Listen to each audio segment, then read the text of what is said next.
It is Monday, May 20th. My name is Kate Rezabeck, and thrilled as always to be here with you this morning, starting out with the most important topic in the housing market. As always, thank you for our KCM members who come back week after week.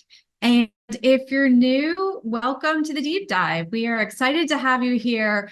Really glad that you're jumping in with us because we are talking about what every buyer needs to know about inventory today. We are in the middle of a three-part deep dive series. I'm going to get up on where we are today and talk about, the next piece. This is part 2 of 3, what every buyer needs to know about inventory. And we're talking about this because right now there's so much happening in the industry, and agents everywhere are really stepping up to prove their value, to be able to have meaningful conversations with their buyers, to be able to show the value that they add to the entire process, start to finish. And everybody has the NAR settlement and lawsuits and changes in the industry on their mind. It feels like, you've heard us say this before, like everything has changed, but in the reality, nothing has changed, because there's one thing you can do in a shifting market, in any market, no matter what's happening with mortgage rates, prices, industry changes, and that's be the educator. So we're going to help you be the educator today on inventory in particular. As I mentioned, there is we're doing a 3-part deep dive series. So last week on the 13th, we talked about what every buyer needs to know about home prices. If you haven't seen that one yet, definitely go back and check that out. Rewatch the deep dive. We went through everything on what's happening with prices right now, where they're expected to go, what the experts are saying, and particularly what it means for your buyers. So you can have the resources and the tools to be able to communicate that with your buyers. So great deep dive to go check out. Here's where we are today, what every buyer needs to know about inventory. Be sure to hang on to the end because we're going to go through the latest data. We're going to point you to the resources you need to be talking about this and to truly be stepping up in your market as the go-to agent. And then we'll wrap up next week. Don't forget, we are taking a week off to celebrate Memorial Day. And then we'll be coming back at the beginning of June with what every buyer needs to know about the value of home ownership. So that's going to wrap up our 3-part series. But I want to get started today because we got a lot to talk about over the next few minutes. And it begins with a story on inventory. So this is from Bill McBride, founder of Calculated Risk. And he says, I always like to start with inventory because inventory usually tells the tale. And currently inventory is increasing year over year, but it is still well below pre-pandemic levels. So what does that mean? We're going to break all of that down for you so you can see what inventory looks like today, what it looks like compared to historical context, and then what that means for your clients and how to communicate that. So let's dig into that inventory tale. And this is the same data from Calculated Risk that he's talking about. And it shows that inventory is rising, but still low. So that blue side over on the left shows that inventory is actually up 36% year over year. So same week in 2023, we have 36% more listings on the market. So that is huge. That's a really, really good opportunity for your buyers. And they need to know if they were looking for a home last year but didn't find one to re-engage in their search because there's more inventory out there. But the flip side of that is that compared to historical context, if you go back to 2019, the last what we would call more normal year in the housing market, inventory is down about 36%.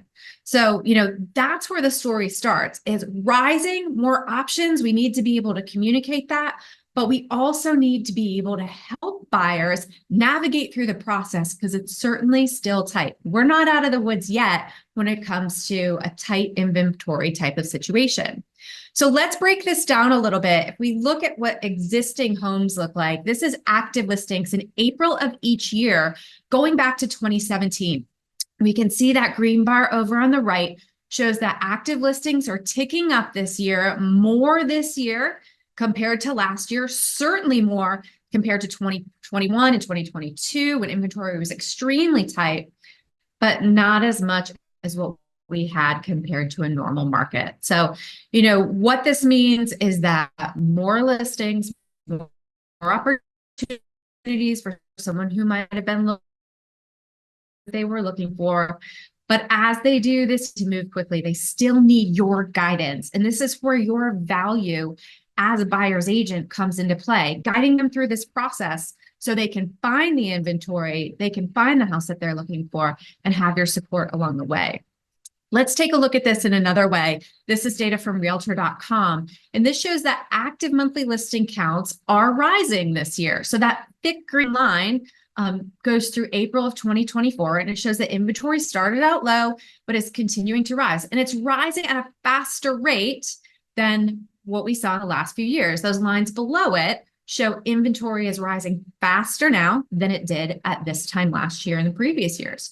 So that's good news for buyers, but the flip side again, nowhere near compared to where we were in those pre-pandemic years. So those light blue and gray lines up at the top show that much more normal market trajectory of inventory 2017, 2018, and 2019. So good news compared to last year, but we're still down below where we need to be. And I think it's important to be able to communicate that to buyers, because what this also shows is that inventory is actually up 30% year over year. So someone looking has more options, and they need to know that if it's time to re-engage in their search. Now let's take a look at what this looks like across the country, because inventory is rising overall. If you break this down state by state, you can definitely see that the national average is that 30% increase year over year, even a little bit more significantly in the Southeast, more inventory options in the market. But we can really see the majority of the country is seeing an increase in inventory. Of course, inventory, again, very localized, and some markets are a little tighter than others. So being the local expert, being able to use your KCM data to kind of layer in. So what does this mean for our neighborhoods, for our local area? Mission critical, but also being able to communicate the bigger picture that your clients are, seeing and hearing in the news. That's a really big, important thing, to be able to say, here's what this looks like and here's what you're hearing.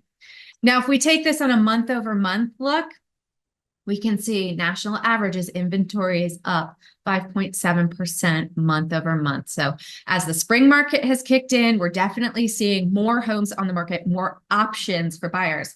And we've got to make sure that they understand that good news. So let's also take a look at new listings, because I think new listings are also kind of a really good indicator of how are homeowners feeling? Are people, ready to get back in the market, ready to list their homes? Are new listings coming to the market? And I want to start with this quote from realtor.com, because it says, providing a boost to overall inventory, which has been a drag on sales in the past couple of years. Sellers turned out in higher numbers this April, as newly listed homes were 12.2% above last year's levels. This marked the 6th month of increasing listing activity after a 17-month streak of declines. So that is a glimmer of hope. That is the more sellers are jumping back into the market. They're starting to decide it's time to move, and their needs are changing. So I'm going to show you what this looks like from a new listing perspective, and then we're going to break down why. So take a look at this graph here. This is also data from realtor.com, and it shows new listings are above last year's level. So we're looking at that dark green line again. You can see it's above the blue line at the bottom. So rising at even a faster rate, listings coming to the market, new sellers putting their house out there on the market, ready to make a move, but still below kind of those pre-pandemic years, and even some of the past couple of years as well. So people are starting to change their perspective on, should I move right now? And I think this quote from Lance Lambert really starts to sort of explain that. This is a really good one on why. Why are new listings up year over year? Well, he says, the lock-in effect is easing a bit as the initial mortgage rate shock recedes in the rearview mirror. And as some sellers come to terms with the fact that their life circumstances have changed. Sub 4% mortgage aren't returning any. Investors during the boom are realizing that being a landlord isn't easy. So people are starting to feel a little bit more comfortable with what is essentially a new normal. Mortgage rates aren't going back to that 3% range. They're a little bit higher. We've even seen over the past couple of weeks, maybe a little bit of relief. We're seeing some movement in mortgage rates. If you followed along with a deep dive, you've you've heard us say that mortgage rates are on a trajectory going forward. That's what experts are looking at. That's what the data is showing us. So people are starting to feel a little bit more comfortable with where we are, where we're going. And there's this pent-up demand. Life circumstances have changed. There's always going to be people who need to move, like for a variety of different reasons, whether their family is growing or they had a job relocation, or things are just changing in their life circumstances. People are starting to move a little bit more. And so that is definitely a promising sign as well. So that's why one of the reasons why new listings are up this year. And what we can see if we look at this from a little bit of perspective is that newly listed homes are rising, but they're still below normal. So we're seeing that glimmer of hope of more people deciding to move, but not quite those 2019 levels. So the green bars here are listings, new sellers coming to the market over the past 4 months in 2024. You can compare than the orange, which were new listings coming to the market in this sense in 2023. So ticking up compared to last year, but not as high as those blue bars, which were the years prior. So why is that? Well, Lance Lambert goes on to say a little bit more. Why are new listings still below pre-pandemic levels? We just talked about, why they're rising, but why are they still kind of low overall? The reason that new listings will still remain suppressed boils down to what he calls switching cost. Spiked mortgage rates have made the prospect of trading in a lower monthly payment, lower mortgage rate for a substantially higher one, a daunting financial challenge. This financial burden, coupled with the psychological aspects of the change, has contributed to a reluctance among homeowners to list their properties for sale. So we're certainly seeing some of that pent-up demand start to move. We're seeing more people come to terms with new normal, but there's plenty of people that are still held back by these switching costs. By I'm not ready to trade up to a higher mortgage rate. They're thinking through all these different things. So we're seeing some progress, we're seeing some hope, but certainly not out of the woods yet. So what does this mean overall? Well, Mike Simonson from Altus Research says, after 2 years of higher mortgage rates, sellers are slowly coming back into the market. We'll continue to have gradually more sellers. And that's exactly what we expect, is that people are going to start to feel more comfortable, start to move. We're going to see more activity. But we're not quite back to normal just yet. And being able to kind of communicate the opportunities in this to your buyers is mission critical, because what we also know is prices are projected to rise because inventory is still tight. So making sure that your buyers know, hey, there's more listings than there were last year. We're seeing more sellers come back into the market. There are opportunities. Let me help you walk through those. That's the message we need to make sure we're communicating. And one thing I don't want to skip over as we're talking about inventory is new construction, because this is a large part of the inventory in the market right now. In fact, today we can see that 1 in 3 homes on the market are new construction. So the typical average in any given year is about 13% of the market is new construction. But what we're seeing right now is more new construction as an option. 1 out of every 3 homes, new construction. Now, I know that new construction looks very different in different markets. Some have more than others. Sometimes you need to expand your search radius to be able to get to new construction options, or they look very different in different places. But we are seeing an increase, which means more options for your buyers. If they haven't been looking at new construction, your ability to connect with the builders and be able to kind of navigate through that space with a potential buyer could literally open up more doors for them than they may have realized. And what Lisa Sturdivant at Bright MLS says is the new home market has been an outsized share of housing inventory. So home builders have been able to attract prospective home buyers who are seeing very limited supply in the existing market. So more new construction creates more opportunities, and it also creates more incentives. Builders have been offering more incentives to buyers, things like rate buy downs and warranties and all kinds of different things that builders are able to do. So being able to help your buyers understand, hey, there's another piece of this market we could be looking at if you're thinking to buy. Really important to be able to have those conversations and share that with buyers. But what I want to make sure that we look at, because anytime we talk about new construction being a larger part of the market, people think back to the Great Recession, that lead up to 2008, where we were overbuilding in the market, had an oversupply of inventory.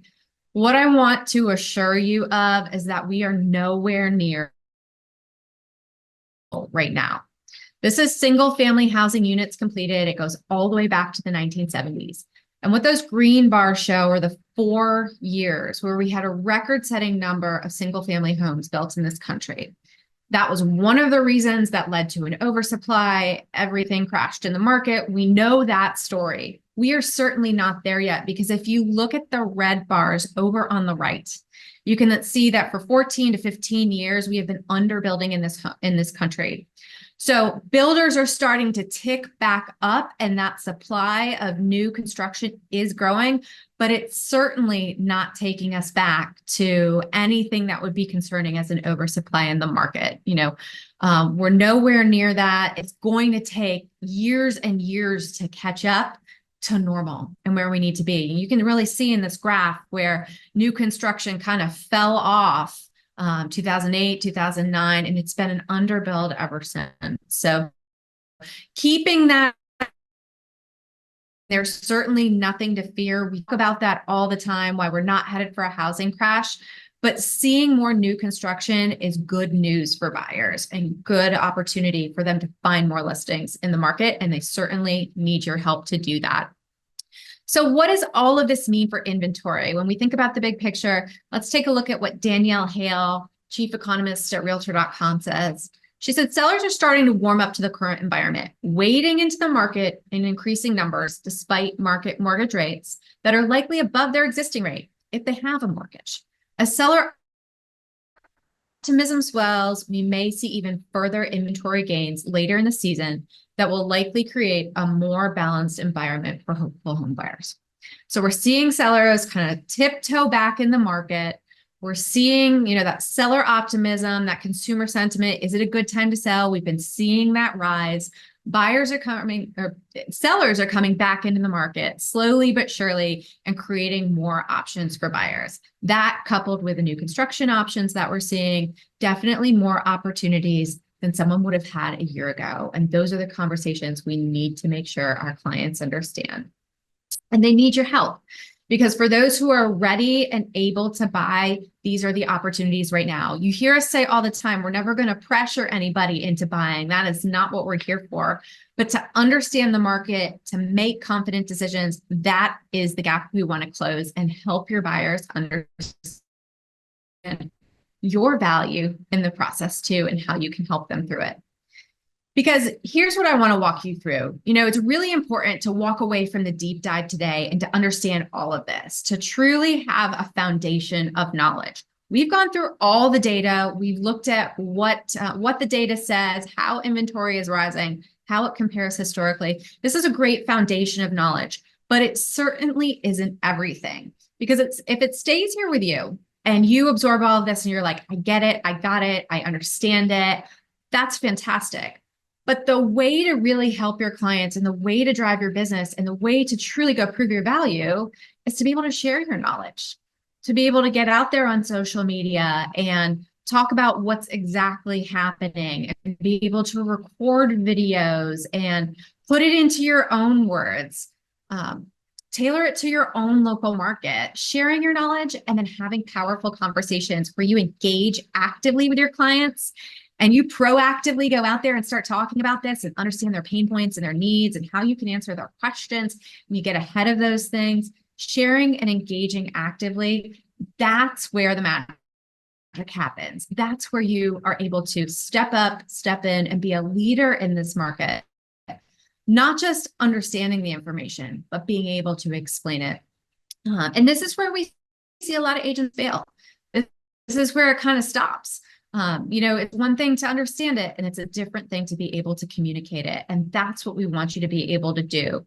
So at KCM, what do? Is we provide you with not only the foundation of knowledge, but also the tools and resources to make this happen. The powerful insights made simple. So as we were talking earlier, pointing you to the right resources to be able to have these conversations. Last Thursday, we put out a blog called The Number of Homes for Sale is Increasing. I encourage everyone on this call to go out, read that blog, understand it, absorb it, dig into the visuals. And then if you're a KCM member, you want to be sharing this out there, explaining what's happening, sharing this goodness, sharing that blog. We have a social graphic to go with it with a caption written for you so you could talk about how inventory is increasing, engage with people in your social feeds. And of course, Real Talk is our script to be able to say the words and record the video.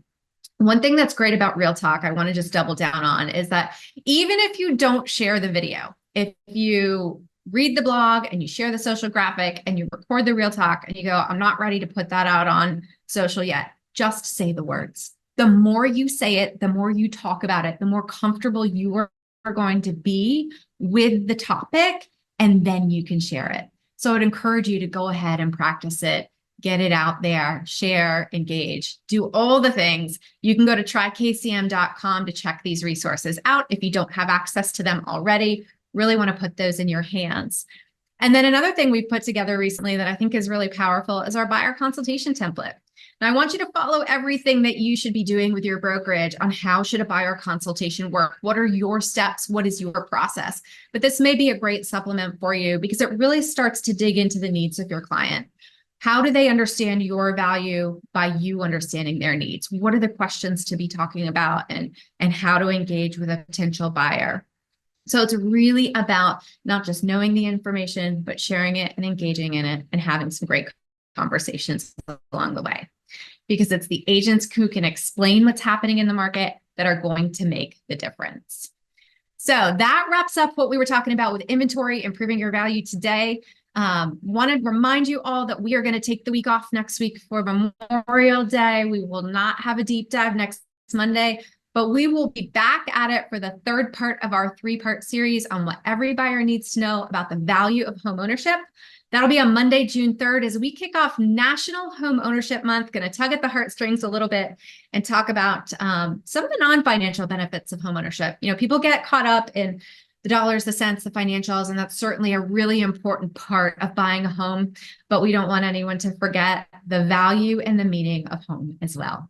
We can't wait to see you there on Monday, June 3rd. Thank you for joining us today, and we'll catch you then.